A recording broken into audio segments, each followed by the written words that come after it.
Sou Dale Neal e, como anfitrião desta série TWL, gostaria de lhe dar as boas-vindas nesta sessão que lida com o próximo nos negócios. Jesus tem instruções específicas sobre como devemos tratar nossos próximos. Nesta sessão, iremos aprender como estes princípios podem ser aplicados no nosso trabalho ou nos nossos relacionamentos de negócios. Você deve ter uma apreciação da criação que você é em Deus e, além disso, diretamente relacionado com seu tratamento e apreciação dos outros. Vamos agora passar para o palestrante desta sessão, Sr. Bill Peters.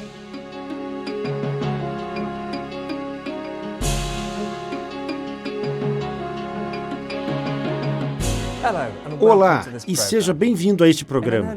Em um programa anterior, vimos como temos sido trazidos a um relacionamento vivo com Deus e como aspectos diferentes deste relacionamento se aplicam na prática das nossas vidas de trabalho.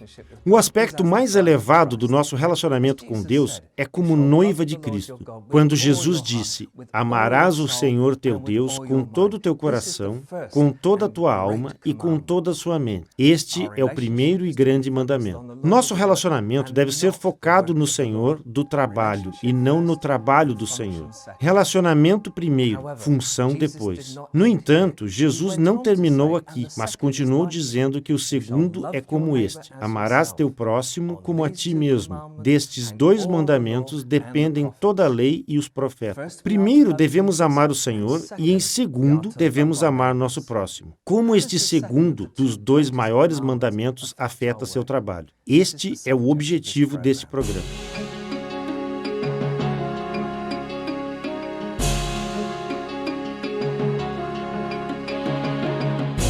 Mas antes de começarmos, vamos dar uma olhada nos dois elementos deste mandamento. Amarás teu próximo como a ti mesmo. Antes de mais nada, quem é seu próximo? Tradicionalmente, pensamos que nosso próximo é a pessoa que vive na porta ao lado, uma situação geográfica. Mas vamos dar uma olhada em algumas definições que estão no dicionário. Primeiro, o dicionário Oxford descreve o próximo como uma pessoa que vive próxima ou perto de outra, uma pessoa com a qual se deve ser amigável ou gentil. É interessante que um dicionário secular descreve não somente próximo num contexto geográfico, mas adiciona de como nos deveríamos comportar perante esta pessoa. Deveríamos ser amigáveis ou gentis. Então, como um dicionário bíblico define nossa palavra próximo? Próximo é uma pessoa que vive na mesma vizinhança, se envolvendo em atividades mútuas e por quem temos certa responsabilidade.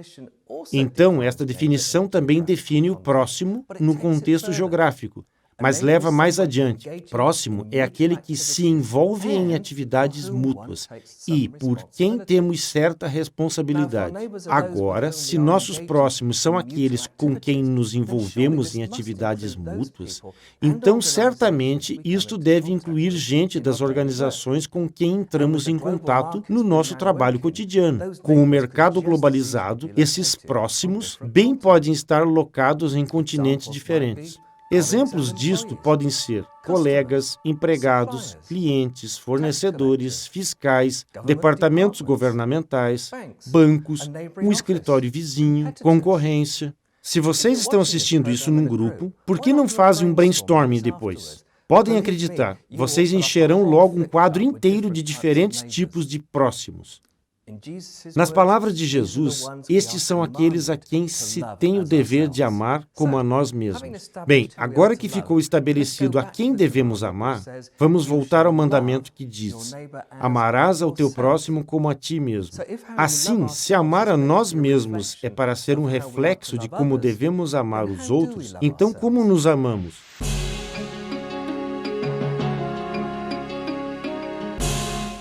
Para responder isto num contexto de trabalho, vamos perguntar que coisas nos fazem sentir bem quando fazemos negócios com uma pessoa, companhia ou loja. Ou colocando de outra forma, como aqueles com quem estamos negociando lhe amariam? Para mim, alguns exemplos seriam: sentindo que está tentando entender minha necessidade antes de me vender um produto. Retornando as ligações, mesmo quando eles não têm a resposta. Sendo verdadeiro a palavra dada, quando dizem que vão fazer, realmente o fazem, sentindo que uma pessoa está genuinamente tentando servir antes de me usar. É fácil detectar a diferença.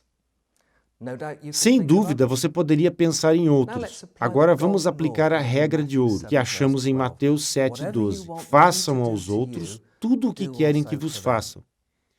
Em outras palavras, se eu gostaria de ser servido de certa maneira, então eu os servirei daquela maneira. Isto é amar o próximo como a si mesmo. Agora, precisamos ser cuidadosos para ser razoável nisso. Por exemplo, só porque você é workaholic, não lhe dá o direito de esperar que os outros sejam workaholic.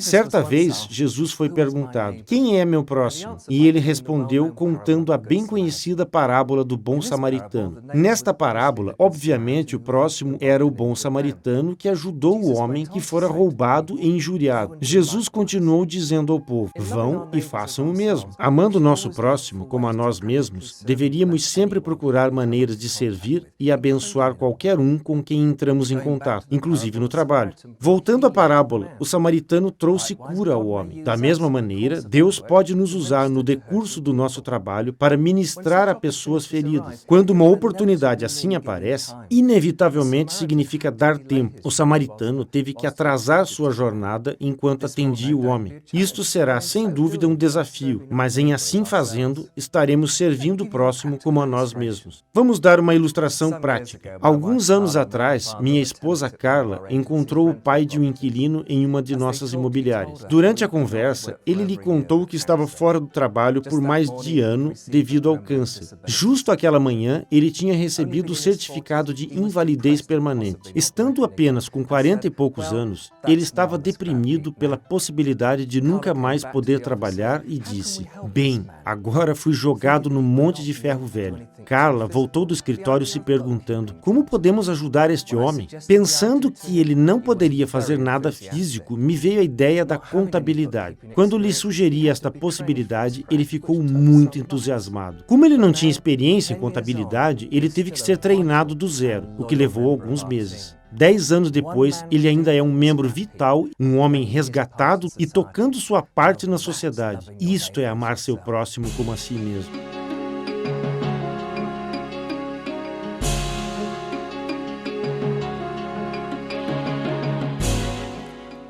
Jesus tinha tantas outras coisas a dizer sobre relacionamento que poderíamos escrever um livro inteiro sobre esse assunto. Mas nós vamos focalizar em 3 chaves do relacionamento que têm aplicação particular no local de trabalho. Aqui vão alguns poucos versos do apóstolo Paulo na segunda carta aos Coríntios. De modo que, de agora em diante, a ninguém mais consideramos do ponto de vista humano.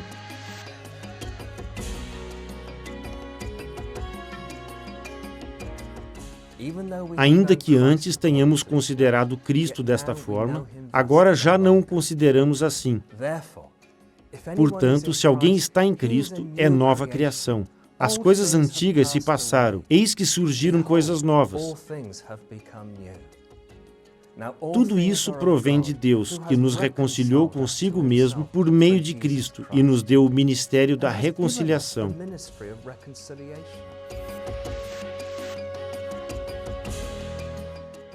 Portanto, somos embaixadores de Cristo, como se Deus estivesse fazendo o seu apelo por nosso intermédio. Por amor a Cristo, lhes suplicamos, reconciliem-se com Deus. Now then, we are ambassadors for Christ.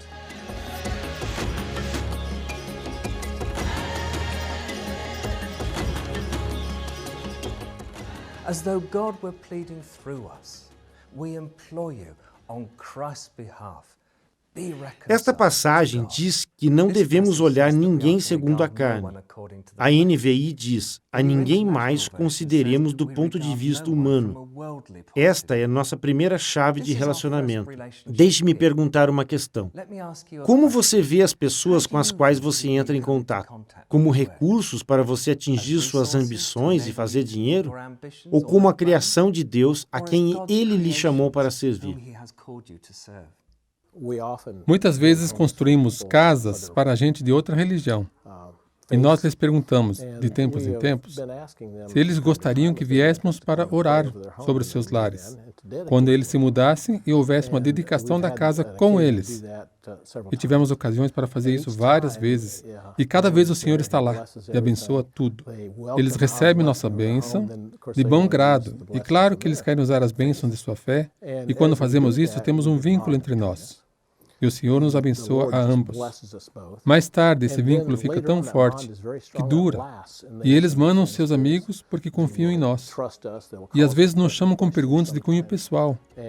E é evidente que é a mão do Senhor que está atuando.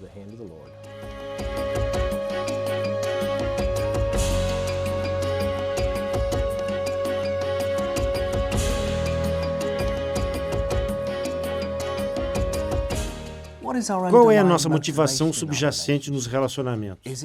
É servir aos outros, reconhecendo que assim que o fazemos, em última instância estamos servindo a Jesus? Ou é servir para os nossos próprios fins? Precisamos constantemente buscar lá no fundo dos nossos corações a quem estou realmente servindo. A Deus ou aos meus próprios desejos, ambições, saúde, fluxo financeiro ou até mesmo medos? Posso certamente testificar que quando as finanças estão apertadas, meus pensamentos se viram aos ganhos potenciais que eu posso conseguir com os clientes, antes de pensar em como posso bem servi-los. A verdade é que, assim que damos prioridade ao trabalho que Deus nos dá, não temos que nos preocupar com as nossas necessidades, porque a Bíblia nos diz que Ele nos suprirá todas. Mas busque primeiro o reino de Deus e sua justiça, e todas estas coisas vos serão acrescentadas.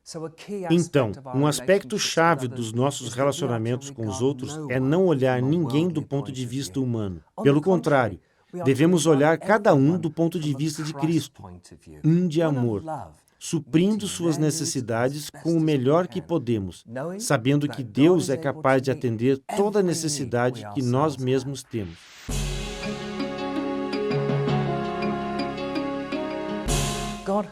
Deus nos deu o ministério e uma palavra de reconciliação. Primeiro, nós somos reconciliados com Deus. Segundo, nós deveríamos nos reconciliar uns com os outros. Novamente, Jesus. Por isso, se você trouxer sua oferta ao altar e lá lembrar que seu irmão tem algo contra você, deixe sua oferta diante do altar e ande seu caminho. Reconcilie-se primeiro com seu irmão e então volte e ofereça sua oferenda. Deixe-me perguntar outra questão. Será que as ações no seu mundo unem as pessoas ou dividem as pessoas? Em Mateus 5 a 7, lemos o Sermão do Monte de Jesus. Uma boa parte do sermão tem a ver com relacionamento. Nele, ele diz: bem-aventurados os pacificadores, porque serão chamados de filhos de Deus. Então, como você se torna um pacificador no trabalho? Por não prosseguir com fofocas, evitando falar negativamente sobre as pessoas, procurando por oportunidades genuínas para falar bem dos outros. Jesus continuou dizendo: vocês ouviram o que foi dito, olho por olho e dente por dente. Mas eu digo a vocês para não resistir a uma pessoa perversa. Mas a quem te bater na face direita, ofereça-lhe a outra também. Se alguém lhe processar e lhe quiser tirar a túnica, deixe que lhe leve a capa também. E a qualquer que lhe obrigue a andar uma milha, ande com ele 2. Se alguém nos cria problemas no trabalho, não deveríamos procurar por retaliação, mas achar maneiras de lhe demonstrar graça. Mas se a pessoa ou talvez a companhia realmente signifique um problema sério para você, Jesus leva adiante. Eu vos digo, amem vossos inimigos, abençoem os que vos amaldiçoam, façam o bem a quem vos odeia e orem por aqueles que assintosamente vos usam e vos perseguem. Que inimigos vocês enfrentam no trabalho? Talvez seja um competidor, um cliente difícil ou alguém que não paga suas contas. Você deveria estar orando e fazer o bem a eles. Não muito tempo atrás, tínhamos um advogado atuando por um dos meus clientes. Ele estava tentando nos processar por motivos que considerávamos totalmente infundados. No processo, o jornal local imprimiu uma folha inteira sobre o caso. Orar abençoando esse advogado não foi nada fácil. Isto nos leva a outra coisa que Jesus disse.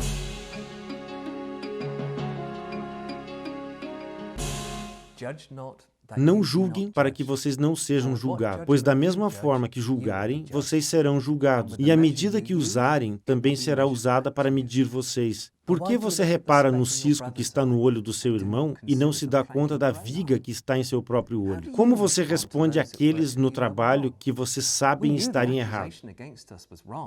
Sabíamos que a acusação contra nós estava errada. De fato, sabíamos que, na verdade, fizemos um bom trabalho por um cliente que estava numa situação difícil. Em situações assim, você sente raiva, frustração? Eles não entendem. Você fala mal deles? Como você deveria responder a ele? Bem, Jesus disse para nos examinar primeiro. Há algo de errado em mim? Depois deveríamos orar pela estratégia de Deus para a reconciliação. Somos embaixadores de Cristo. Como embaixadores de Cristo, nós representamos Jesus para o mundo. Nós deveríamos refletir seu caráter e seus caminhos. Isto me leva a perguntar outra questão. Quando as pessoas lhe observam, suas palavras e suas ações, quão claras são as imagens de Jesus que eles veem? Me propus a orar por cada cliente quando ele chega, quase todos os dias, principalmente clientes difíceis. Não tenho medo de me apropriar de seu derramamento de sangue sobre meu escritório, sobre mim, sobre meu cliente. Com alguns clientes, consigo fazer isso abertamente. E usamos o poder da oração para convidar o Espírito Santo a participar e nos capacitar a recebê-lo. Isso é uma bênção incrível. O Senhor está aí e quer ajudar.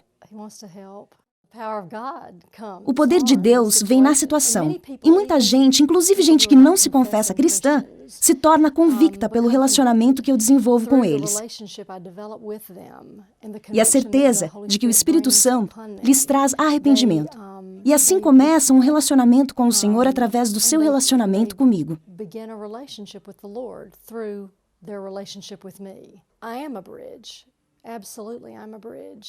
Sou uma ponte, absolutamente. Sou uma ponte do Senhor enquanto estiver submissa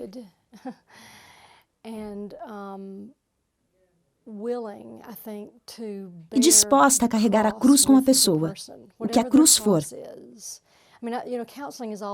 Aconselhar é me colocar no seu lugar, e isso é amor.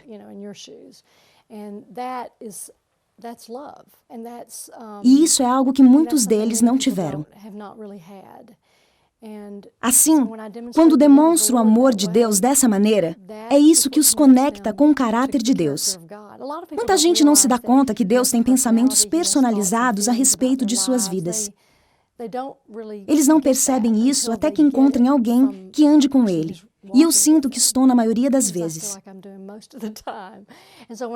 Isso é assim quando faço isso e o trago numa dimensão real nas suas vidas. Isso é uma coisa transformadora. Eles sentem que Deus quer lhes dar o poder para lidarem com seus problemas. Que Ele não é um juiz durão, pronto a condenar.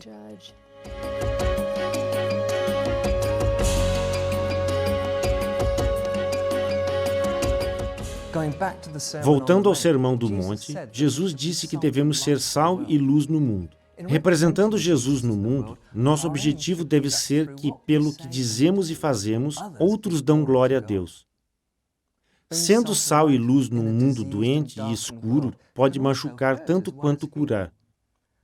Apesar das nossas ações sempre apontarem as pessoas para Deus, nem sempre serão apreciadas e podem trazer perseguição. No meu próprio negócio, durante os tempos de preços subindo rapidamente, temos sido confrontados pela ganância dos clientes que escolheram quebrar o contrato para conseguir preços melhores. Num caso específico, eu me lembro de ter dito ao cliente que viriam tempos quando seriam julgados pelas suas ações. Ele nos escutou e reconheceu que estava agindo de modo desonroso. Outros escolhem nos ignorar. Além de sermos sal e luz, como embaixadores de Cristo, devemos demonstrar diligência e excelência.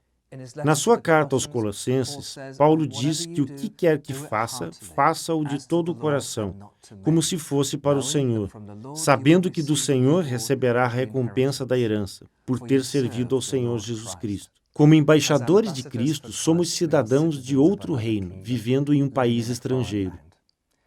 Não deveríamos ficar surpresos se por isso nos sentimos desenquadrados com quem está à nossa volta. Porém, ser um embaixador do reino é um privilégio maravilhoso.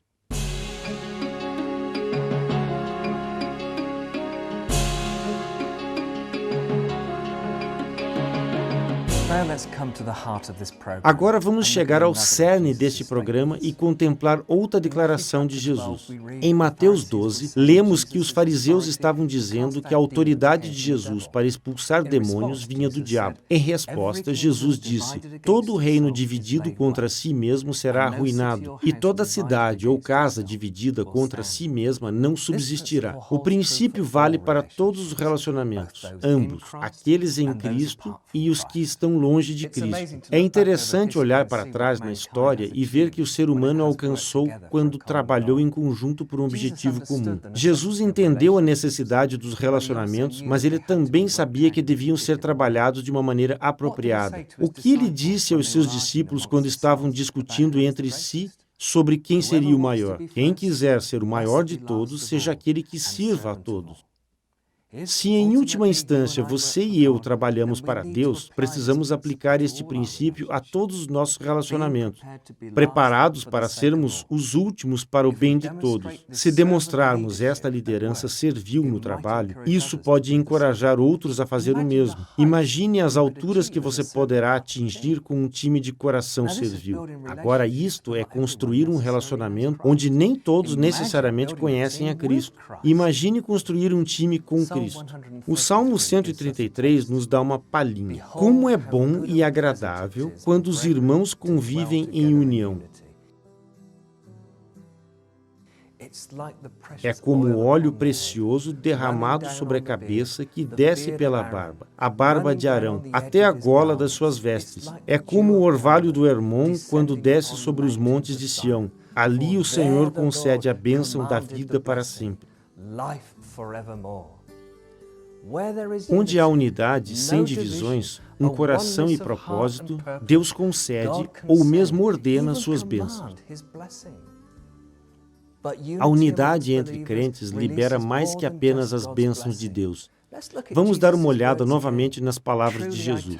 Também lhes digo que se 2 de vocês concordarem na terra em qualquer assunto sobre o qual pedirem, isso lhes será feito por meu Pai que está nos céus. Aqui nós vemos o incrível poder desta unidade. Unidade de coração e de propósito. Entre os que creem, libera a autoridade de Deus e seu poder ao mundo. Mas sejamos cuidadosos. Isto não é simplesmente um carimbo que aplicamos ao trabalho para continuar andando do nosso jeito. Nosso acordo necessita estar alinhado com o caráter de Deus e seus caminhos. A unidade da qual estamos falando aqui não é um raso consenso apenas para atingir um resultado. Também não é um revestimento para encobrir tensões subjacentes. A unidade de Cristo é um compromisso bem enraizado uns com os outros, onde não há espaço para divisão, e a unidade do relacionamento é mais importante que o resultado. Tais relacionamentos resistem a ataques contra eles e resultam em portas das bênçãos de Deus e oportunidades que se abrem a eles. Relacionamentos verdadeiramente unidos em Cristo vão vencer o mundo. O diabo sabe disso e vai fazer todo o possível para destruir nossos relacionamentos.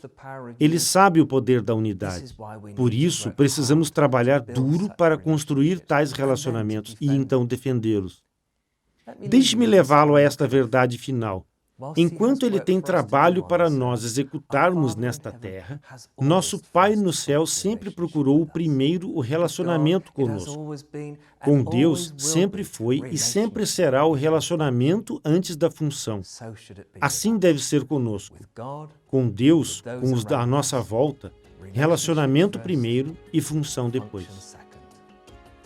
Assim, fechando o assunto, vamos lembrar alguns pontos chaves. Reconciliação é uma atividade contínua. Não é suficiente apenas manter a paz. Jesus nos ensina que, se quisermos ser abençoados, precisamos ser pacificadores. Esta questão de unidade é importante se nós pretendemos ser bem-sucedidos e glorificar a Deus no trabalho. Começa sendo um com Cristo, assim como Cristo foi um com o Pai. Somente então temos a graça e o amor necessário para preferir o nosso próximo mais do que a nós mesmos. Confie em Deus mais do que em si mesmo e então trate seu próximo como você gostaria que ele tratasse você. Isto abre portas para você, para as bênçãos sobrenaturais na sua vida de trabalho.